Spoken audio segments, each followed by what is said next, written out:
मुझी थी फरा सां मिली? हाँ। असल में मूंखे मुंहिंजी पहिरीं साल मां 2 ॿार हुया। हिकिड़ो शिराज जिसां तूं मिली चुकी आहीं, ऐं ॿी इहा फरा। ॿई सुलझियल ऐं सादा तबियत जा आहिनि। मूंखे उन्हनि में का बि वॾाई न नज़र आई। फरा पंहिंजी माउ ते वई आहे ऐं शिराज मूं ते। नौजवानी में मां बि ईअं ई शिराज वांगुरु हुयुसि, सरकश। पर सरकशी सां गॾु मां बिज़नेस में पंहिंजे पीउ जो राइट हैंड हुयुसि। शिराज खे त ॼण बिज़नेस खाइणु ईंदो आहे, बिज़नेस खे ॾाढो लवाईंदो आहे उहो। इन करे पंहिंजी मर्ज़ी सां कंहिं ॿी कंपनी में वञी नौकिरी कई। हालांकि जंहिं कंपनी में उहो नौकिरी करे पियो, अहिड़ी कंपनी त मां कई ख़रीद करे सघां थो। ऐं हा, इहो ॿुध, तूं कहिड़ी कंपनी में कमु कंदी हुई जो असांजी एॾी सुठी ऑफर खे तूं लिफ्ट ई कोन कराई? तव्हांखे त मुंहिंजी सर्विसिस जी न, पर मुंहिंजी ज़ात जी ज़रूरत हुई। जॉब त महज़ हिकु बहानो। नो, एक्चुअली जॾहिं मूंखे ताहिर तुंहिंजी एक्स्ट्रा ऑर्डिनरी क्वालिटीज़ जो ॿुधायो त मूं त तोखे ॾिठो बि की न हो। ऐं तुंहिंजी तारीफ़ ॿुधी मूं तोखे अणॾिठे ई रखण जो अप्रूवल ॾेई छॾियो हो ताहिर खे। अच्छा, जॾहिं मूंखे ॾिठव त उन वक़्तु तव्हांजो छा रिएक्शन हो? बसि ॾिसण सां ई असांजा होश ख़ता थी विया। तोखे हासिल करण जे लाइ हर तरह जी ऑफर्स ॾिनऊं। पर तव्हां त मुंहिंजी वॾी भेण में बि काफ़ी इंट्रस्टेड हुआ। हा, असल में ख़ूबसूरती मुंहिंजी कमज़ोरी आहे। अतिया बि तो वांगुरु पुरकशिश ऐं दिलकश औरत महसूस थी। घड़ी खन जे लाइ मां बि आम मर्दनि वांगुरु कंहिं शराफ़त जो मुज़ाहिरो न कयो। ऐं ॿी ॻाल्हि त मां नेकी जो ठेकेदार त कोन आहियां। कॾहिं कॾहिं भुलिजी इहो पाव अधु गाओ गोश्त खाई विझंदो आहियां, पर ज़बरदस्ती ऐं ॾाढो जो क़ाइल मान आहियां। तुंहिंजी ॿी ॻाल्हि हुई,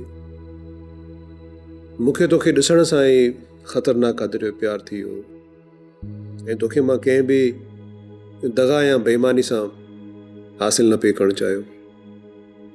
मूंसां इहे सभु ॻाल्हियूं छो था शेयर कयो?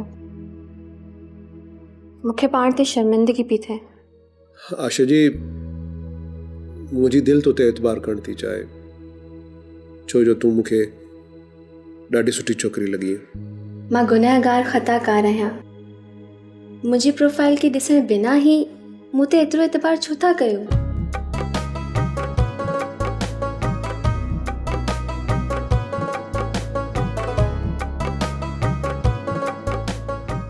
इहो मुंहिंजो हक़ आहे। तूं मूंखां मुंहिंजो हक़ न पर।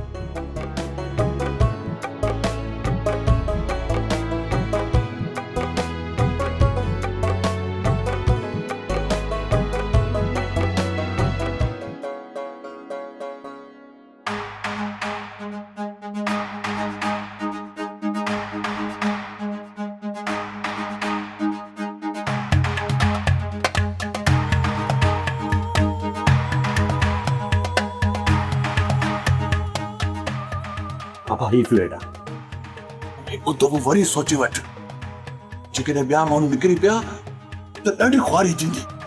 पापा, ॿिया माण्हू असांखे न सुञाणनि, जेकर सनावारा हूंदा ज़ाहिर थी पवंदा।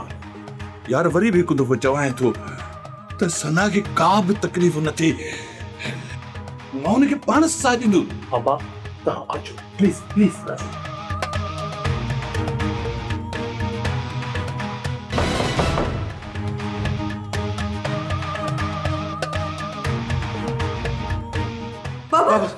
बाबा साईं, बाबा सील कमीना, जो छा समझो तो सां तो सही न पुछी सघंदासीं। बाबा साईं माफ़ कयो। बाबा असां शादी करे छॾी आहे। बाबा असांखे माफ़ कयो। बाबा मूंखे माफ़ कयो। तूं चुप कर बदबख्त छोरी। मूंखे जेकॾहिं ख़बर हुजे हा त तूं अहिड़ी निकिरंदी आहे त मां ॼमण सां ई तोखे खुटो ॾेई छॾिया। मुंहिंजे लाॾ प्यार जो इहो बदिलो ॾिनो अथई, अच्छे मथे में ख़्वार कयो अथई। तुंहिंजे लाइ कूड़ ॻाल्हाए मूं पंहिंजी क़यामत कारी करे छॾी आहे। अंकल ही दफ़ो माफ़ कयो। असां हमेशह इहो मुल्क छॾे हलिया वेंदासीं। अंकल प्लीज तू ही मुल्क छा ही जान ही छड़े वन तू इन धरती ते पार आई बाबा बाबा ने बाबा बाबा ने बाबा अरे इच्छा गई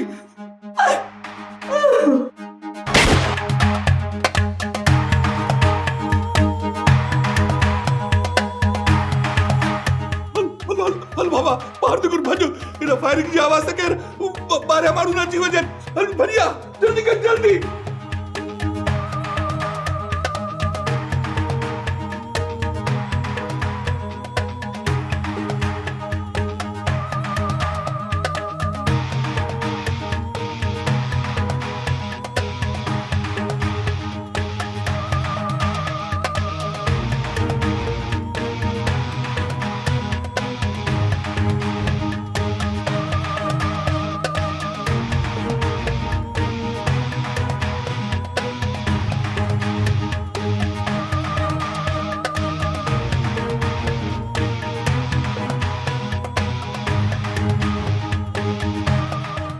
मां इन फ्लैट में रहंदड़ मिस्टर शिराज खे कॉल कयां थो बाक़ी ॻाल्हियुनि खे पोइ ॾिसंदासीं।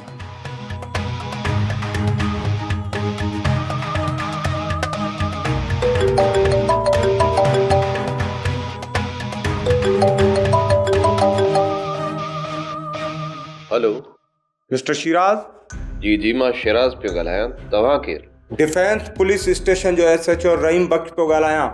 जी साईं हुकुम कयो तव्हां थोरी देरि लाइ पंहिंजे फ्लैट ते अची सघो था? फ्लैट जी हा फेज़ 2 वारो जिते तव्हां अक्सर ईंदा वेंदा आहियो। जल्दी अचो हिते 2 मर्डर थिया आहिनि। मर्डर ओ माय गॉड जी हा 2 मर्डर। प्लीज तव्हां फौरन अचो। Okay okay okay I am just coming okay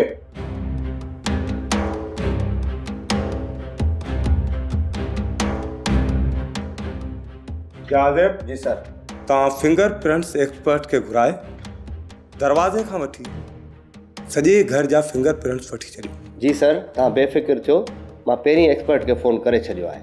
good ambulance खे कॉल कई अथव लाशनि जो पोस्टमार्टम थी वञे त सुठो आहे। जी सर मां फ़ोन कयांसि थो। सर वापसी ते चौकीदार खे थाणे ते वठी हलूं? हा हा बिल्कुलु इन्वेस्टिगेशन जे लाइ ज़रूरी आहे। थी सघे थो त पाण खे का अहम मालूमात मिली वञे। Right sir. मोना मोना छा थियो? गज़ब थी वियो सोहेल ऐं सना जो मर्डर थी वियो आहे। छा? हा SHO हींअर फोन कयो त जल्द फ्लैट ते अचो। ओ माय गॉड मां बि तोसां गॾु थी हलां। न तुंहिंजे हलण जी का ज़रूरत न आहे। मां अकेलो वञा थो फ्लैट ते ऐं कोशिशि कयां थो मां इन मसइले खे हैंडल कयां।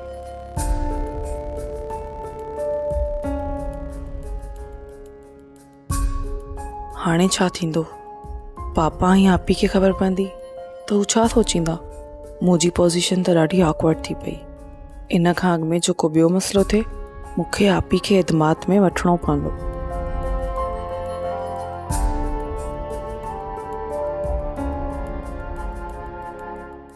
आपी मूंखां हिकिड़ी वॾी ग़लती थी वई आहे। कहिड़ी ग़लती थी आहे? किथे तूं? न मां शेरी जी हेल्प कई। मां सना खे पंहिंजे फ्लैट ते रहायो पाण सां गॾु।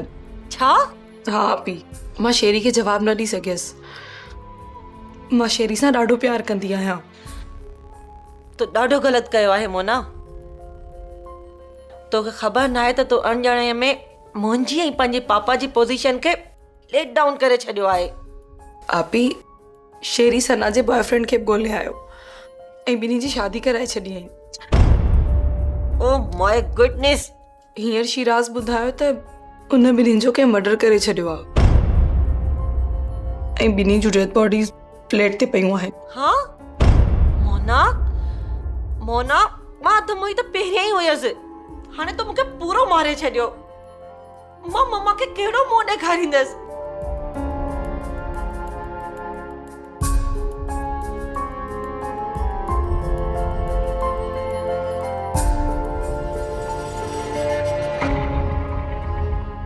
ॿिन्ही डेड बॉडीज़ खे पोस्टमार्टम लाइ मोकिले छॾियो आहे। तव्हांजो मक़तूलनि सां कहिड़ो तालुक़ु हुयो? मरहुमा मुंहिंजी एक्स वाइफ हुई,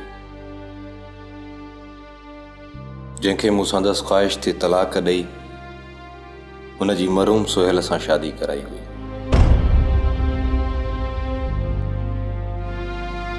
सुभाणे ॿिन्ही खे UAE रवानो करणो हो,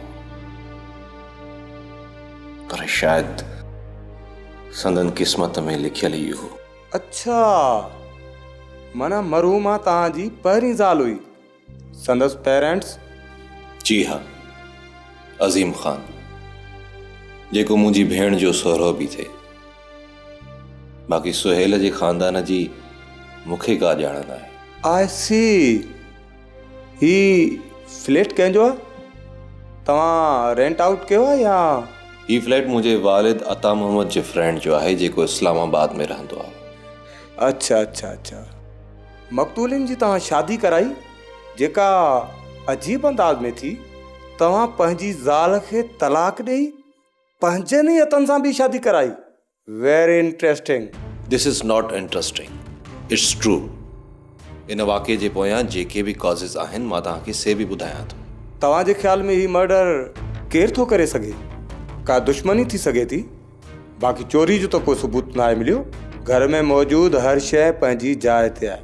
सना खे इन्हनि खे पंहिंजे पीउ ऐं भाउ मारियो आहे या मारायो आहे? तव्हांजो मतिलबु त पीउ पंहिंजी धीअ खे मारायो आहे? जी हाँ, हू इन ॻाल्हि ते सख़्तु मछरियलु हो। इहो त तव्हांजो मौक़ुफ़ आहे न। अज़ीम ख़ान जो मौक़ुफ़ ॿुधूं त हू छा थो चए। तव्हां अज़ीम ख़ान पंहिंजे पीउ ऐं जंहिंजो फ्लैट आहे उन्हनि जा नंबर ॾियो।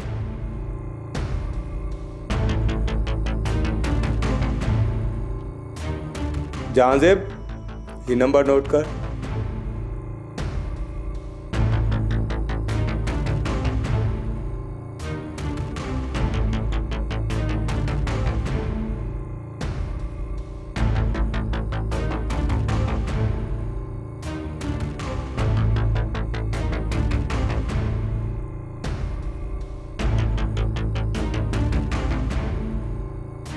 शिराज खान, तव्हांखे थाणे ते हली पंहिंजो बयानु ॾियणो पवंदो। जहांज़ेब जी सर। तव्हां शिराज खान खे हेठि वठी हलो। मां घर जो आख़िरी राउंड हणी अचां थो। मतां का कम जी शइ मिली वञे। Right sir.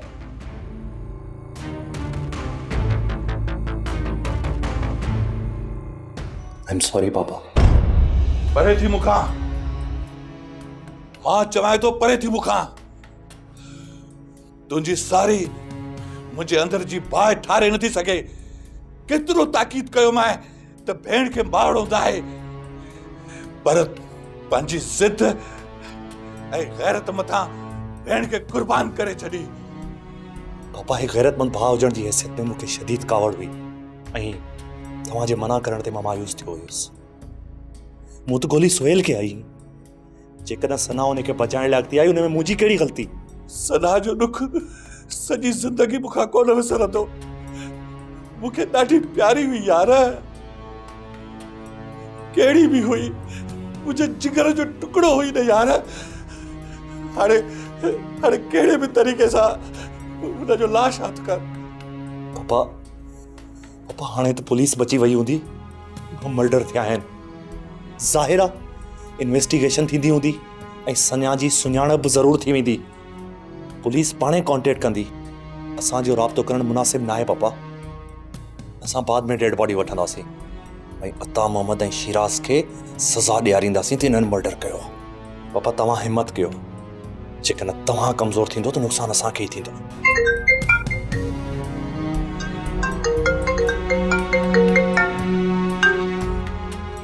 Hello mister Aftab? जी, आफ्ताब पियो ॻाल्हायां। तव्हां केरु साहब? SHO रहीम बख्श पियो ॻाल्हायां, डिफेंस फेज़ 2 मां।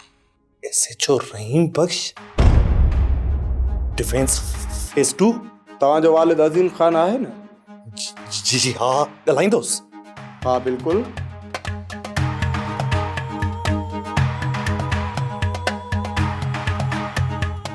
हेलो, अस्सलाम वालेकुम खान साहब। वालेकुम अस्सलाम। SHO साहब, ख़ैर त आहे? कीअं यादि कयो अथव? तव्हांजी धीउ जो नालो सना आहे? हा, मुंहिंजी धीअ जो नालो सना आहे। छा थियो आहे मुंहिंजी धीअ खे? निहायती अफ़सोसनाक ख़बर आहे, तव्हांजी धीउ सना जो मर्डर थियो आहे। छा? ओ नो, कीअं?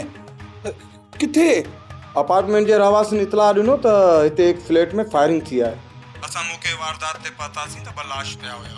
हिकिड़ो तव्हांजी धीउ सना जे नाले सां सुञाणप थी आहे। अवां हिते थाणे ते अची सघो था? Oh my God! Oh my God! मुंहिंजी धीअ। लाश जी सुञाणप कयो ऐं पंहिंजो बयान बि लिखायो। मां अचां थो मां। हा। बाक़ी ॻाल्हियूं रूबरू थींदियूं। ओके। पापा, तव्हां वाह जी एक्टिंग कई आहे, पर ख़्यालु कजो अॻियां पुलिस वारा अथव, सोची सम्झी ॻाल्हाइजो। पुट, इज़त बचाइण जे लाइ इंसान खे पंहिंजी सतह खां केतिरो हेठि करणो थो पवे। तूं हुनजो अंदाज़ो नथो लॻाए सघे। शेरी, हाणे छा थींदो? सुभाणे सभु कुझु अख़बारनि में शाया थींदो। अंकल लता जे अॻियां मुंहिंजी पोज़ीशन ॾाढी क्रिटिकल थी वई आहे। रुगो तूं न, असां सभु क्रिटिकल सिचुएशन में आहियूं। पुलिस खे तो ते शक त नाहे न? एसएचओ शक ॾेखारियो त न आहे, पर मूंखे हुन जी ॻाल्हियुनि मां इहो महसूस थिए थो त मूं में शक अथसि। शायदि इन जे करे जो सना मुंहिंजी पहिरीं ज़ाल हुई। तो हिननि खे ॿुधायो कोन त सना जा संदसि पीउ ऐं भाउ जानी दुश्मन हुया, उहे ई मारे सघनि था, ॿिए कंहिंखे ज़रूरत आहे मारण जी?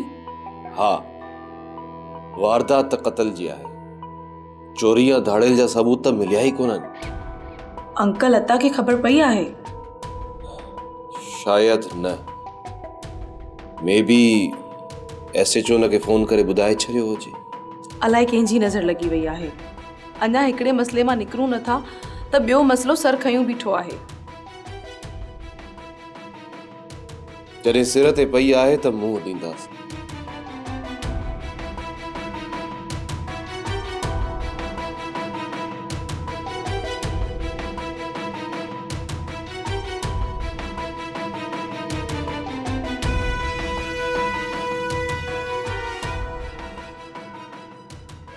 खान साहब, लाश जी सुञाणप तव्हां खां कराइण लाज़मी हुई, छो त हू तव्हांजी धीउ हुई। तव्हांजी कैफ़ियत ॾिसी मूंखे अफ़सोस थो थिए, पर छा थो करे सघिजे। मुंहिंजी सना धीअ न पुट हुई। वो हुनजी परवरिश वॾे लान कोन सां कई हुई, पर ज़ालिमनि हुनखे बेदर्दी सां मारियो आहे। तव्हांजो कंहिंमें शक आहे? छो त मूंखे ई क़त्ल जी वारदात थी लॻे। मुंहिंजी धीअ जा कातिल सफ़ा पधरा आहिनि। सना जो मुड़ुसु शिराज ऐं संदसि सोरो अता मोहम्मद। अच्छा, शिराज ऐं अता मोहम्मद? भला ही मक़तूला सां गॾु जेको ॿियो लाश हुयो, उहो केरु हुयो? ख़बर न आहे, असां पहिरियों दफ़ो ॾिठो आहे। मक़तूला जी शादी शिराज सां कॾहिं थी? छा इहा शादी ज़ोर ऐं ज़बरदस्ती जी हुई या बाहिमी रज़ामंदी सां थी हुई? शादीअ खे सिर्फ़ 2 हफ़्ता खनि थिया हूंदा ऐं इहा शादी ॿिन्ही ख़ानदाननि जी रज़ामंदी ऐं छोकिरे ऐं छोकिरीअ जी मर्ज़ी सां थी हुई। इन में का ज़ोर ज़बरदस्ती न हुई। अच्छा, बाद में ॿिन्ही ज़ाल मुड़ुसनि में के इख़्तिलाफ़ थिया हुया या को ॿियो सबबु हुयो जंहिंजे करे हू अलॻि पिया रहनि? मुमकिन आहे, मूंखे ख़बर न आहे त सना खे शिराज घर मां कढी छॾियो हो या किथे अलॻि रहियो हुयो। हैरत जहिड़ी ॻाल्हि आहे। छा ख़ान साहब जी फैमिली सां शादीअ खां पोइ तव्हांजो तालो ख़तमु थी वियो, जो फैमिली में थींदड़ इवेंट्स जी ख़बरचार न मिलंदी हुयो? न, अहिड़ी त का ॻाल्हि न आहे। असां बि पंहिंजे कमनि कारनि में मसरूफ़ हुयासीं। ॿियो त नई नई शादी थी हुई ऐं असां में इहो रवाज न आहे त शादीअ खां पोइ पल पल वञी धीअ जी ख़बरचार वठूं। तंहिंजी माना त तव्हांखे का ख़बर कान हुई त सना घर में थी रहे या कंहिं ॿिए हंधि। इहो साॻियो ई बयानु हेड मोरर वटि लिखाइजे। डेड बॉडी तव्हां खणाई वञी सघो था। मां तव्हांखे ॿीहर अचण जी ज़हमत ॾींदुसि। मुंहिंजी इन्वेस्टिगेशन हले पई ऐं इंशाल्लाह रिज़ल्ट मिलंदो। शेरी, इहो कतई न विसारजांइ त हीअ असांजे मुल्क जी पुलिस आहे, जंहिंजो कमु सिर्फ़ु शक जी बुनियाद ते हलंदो आहे। ख़बर अथम मोना, पर ही पुलिस ऑफिसर आम पुलिस ऑफिसर्स खां बिल्कुलु चेंज हुयो। संदस इन्वेस्टिगेशन जो पॉइंट ऑफ व्यू तमामु फ्रेंडली हुयो। मुमकिन आहे हालात ऐं वाक़ियात टोटल असांजे ख़िलाफ़ आहिनि, छो त जाइ वारदात असांजी आहे। जेकॾहिं का ॻाल्हि असांजे फेवर में वञे थी त उहा असांजी गैर मौजूदगी आहे। पर माइंड इट, मां वारदात खां अॻु में फ्लैट ते टिकट्स ॾियणु वियो हुयुसि। सिर्फ़ु इहा पॉइंट मुंहिंजे ख़िलाफ़ वञी सघे थी, जंहिंजे बारे में मूं ॾाढो सोचियो आहे। शेरी, आप ई ॾाढी परेशान आहे ऐं मूंखे काफ़ी दड़का बि ॾिना अथसि त मूं अहिड़े कम में हथु छो विधो। जेकॾहिं मदद करणी हुई त तूं मूंखे एतमाद में वठी आ। हाणे तूं सोच, छा मां अञा ॿार आहियां जो आप ई खां डिक्टेशन वठंदसि? मूंखे इहो अंदाज़ो न हुयो त मामिलो एतिरो सीरियस थी वेंदो। मूं त सम्झियो हो त हू ॿई ॼणा ॿाहिरि हली वेंदा ऐं अंकल अज़ीम ख़ान हुननि ताईं पहुची बि न सघंदो। शेरी, तुंहिंजी कैलकुलेशन ग़लति हुई। तो इहो न सोचो त हुन ॿिन्ही जे ॿाहिरि वञण खां पोइ अंकल अज़ीम तोखे टारगेट ठाहींदो। तूं कंहिंखे मुतमइन करीं त तो शादी जी राति सना खे तलाक ॾिनी हुई। हालात हर सूरत में तुंहिंजे लाइ प्रॉब्लम्स क्रिएट करे सघनि था। मोना, मां अज़ीम ख़ान खां कोन थो ॾुॾियां। मूंखे पंहिंजी जान जी परवाह नाहे। जेकॾहिं सना ऐं सुहेल ॿाहिरि निकिरी वञनि हा त मां हिननि खे मुंहुं ॾेई वठां, पर हिननि जे मर्डर सूरत हाल तमामु ख़राब करे छॾी आहे। हिननि ॿिन्ही खे अज़ीम ख़ान वारनि मारायो आहे। ॿियो ईअं केरु थो करे सघे? शिराज, अतर साहब जो फोन आयो त तूं करे ॿाहिरि न निकिरजां। ॿाहिरि तुंहिंजे लाइ ख़तरो आहे। किथे आहे पप्पा? वो पुलिस स्टेशन विया आहिनि, थाणे तां फोन आयो हुयो।